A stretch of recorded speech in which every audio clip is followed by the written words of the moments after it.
चला तर विद्यार्थी मित्रांनो, माझ्या YouTube चॅनलवरती तुम्हा सर्वांचे मनापासून स्वागत करते। विद्यार्थी मित्रांनो, इंग्रजी बोलायची आहे, इंग्रजी बोलायला शिकायचं आहे, पण भीती वाटते, इंग्रजी बोलता येत नाही, शब्द लक्षात येत नाहीत आणि काय बोलावं हे सुचत नाही। आणि असं जर तुमच्यासोबतही होत असेल तर मात्र हा व्हिडिओ नक्कीच तुमच्यासाठी आहे। तर विद्यार्थी मित्रांनो, या ठिकाणी आपण अगदी झिरो पासून, ठीक आहे, म्हणजे कशा पद्धतीने आपण या ठिकाणी सुरुवात करावी हे मी तुम्हाला या ठिकाणी सांगणार आहे, किंवा काही डेली युजेस सेंटेन्स आपण या ठिकाणी पाहणार आहोत। तर विद्यार्थी मित्रांनो, आपल्या जीवनामध्ये काही जण असे असतात की ते काही सक्सेस किंवा काही चांगल्या गोष्टी करत असतात आणि आपण त्यांना अभिनंदन मात्र करत असतो किंवा त्यांचे कौतुक आपण या ठिकाणी करत असतो।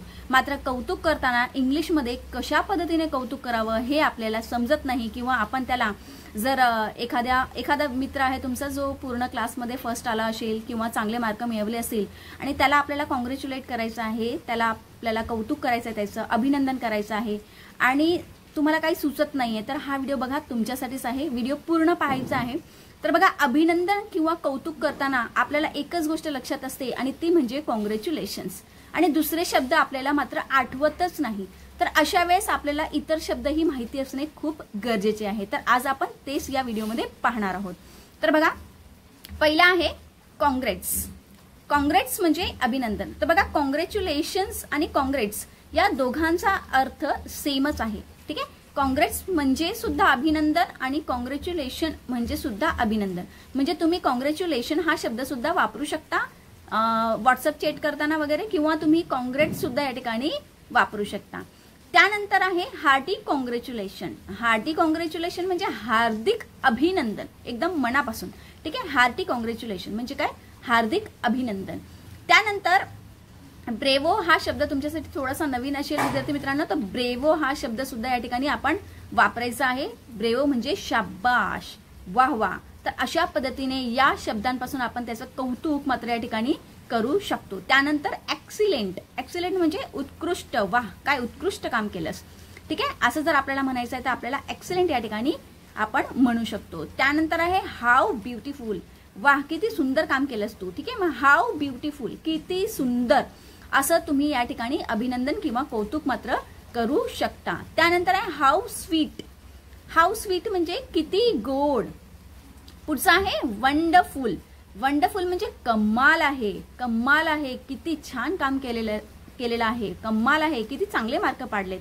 तर बघा, असं जर तुम्हाला म्हणायचं असेल तर वंडरफुल हा शब्द, बघा काही शब्द या ठिकाणी तुम्हाला माहिती असतील पण ते वापरायचे हे आपल्या लक्षात मात्र येत नाही, आणि हे कधी लक्षात येईल जेव्हा तुम्ही रेग्युलर या शब्दांचा वापर करणार तेव्हाच तुम्हाला हे सगळे शब्द आठवणार आहेत। आपल्याला एखाद्याला कौतुक करायचं आहे किंवा अभिनंदन करायचं आहे, आपल्याला एकच गोष्ट लक्षात ठेवायची आहे की हे सगळे शब्द आपण या ठिकाणी वापरू शकतो, पण आपण जास्तीत जास्त फक्त एकच शब्द किंवा दोन शब्द आपण वापरत असतो, कारण ते आपल्या माइंडमध्ये बसलेले आहेत। कॉंग्रॅच्युलेशन किंवा कॉंग्रॅट्स हे शब्द आपण वापरत असतो। तर विद्यार्थी मित्रांनो, काहीतरी नवीन शिका आणि नवीन करण्याचा प्रयत्न या ठिकाणी तुम्हाला करायचा आहे। त्यानंतर पुढचा जो शब्द आहे तो थोडासा हेवी आहे, म्हणजे मार्वलस। आता मार्वलस हे कधी वापरतात तर वाह वाह, एखाद्याची स्तुती आपल्याला करायची आहे, कौतुक करायचं आहे, तेव्हा या ठिकाणी आपण मार्वलस हा शब्द वापरायचा आहे। त्यानंतर पुढचा आहे वेल डन, छान केलंस, वाह वेल डन। त्यानंतर पुढचा शब्द आहे ग्रेट। आता ग्रेट म्हणजे ऍक्च्युली ग्रेट म्हणजे आपल्याला महान हा शब्द आपण किंवा त्याचं मिनिंग आपण या ठिकाणी घेऊ शकतो, पण ग्रेट म्हणजे उत्कृष्ट सुद्धा या ठिकाणी होतो।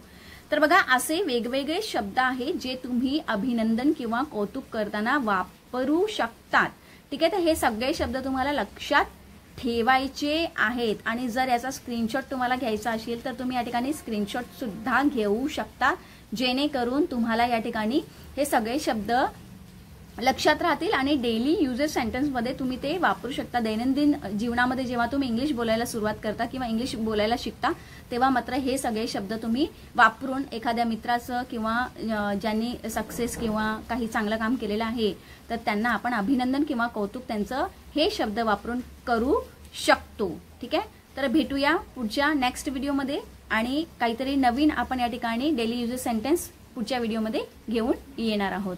तर बघा विद्यार्थी मित्रांनो, या चॅनलवरती जर तुम्ही नवीन असतील तर सबस्क्राइब, लाईक आणि शेअर मात्र करायला विसरू नका, जेणेकरून दुसरे मित्र मैत्रिणी असेल त्यांनाही गरज असेल तर तेही हे व्हिडिओ पाहू शकतात। तर भेटूया पुढच्या व्हिडिओमध्ये. धन्यवाद.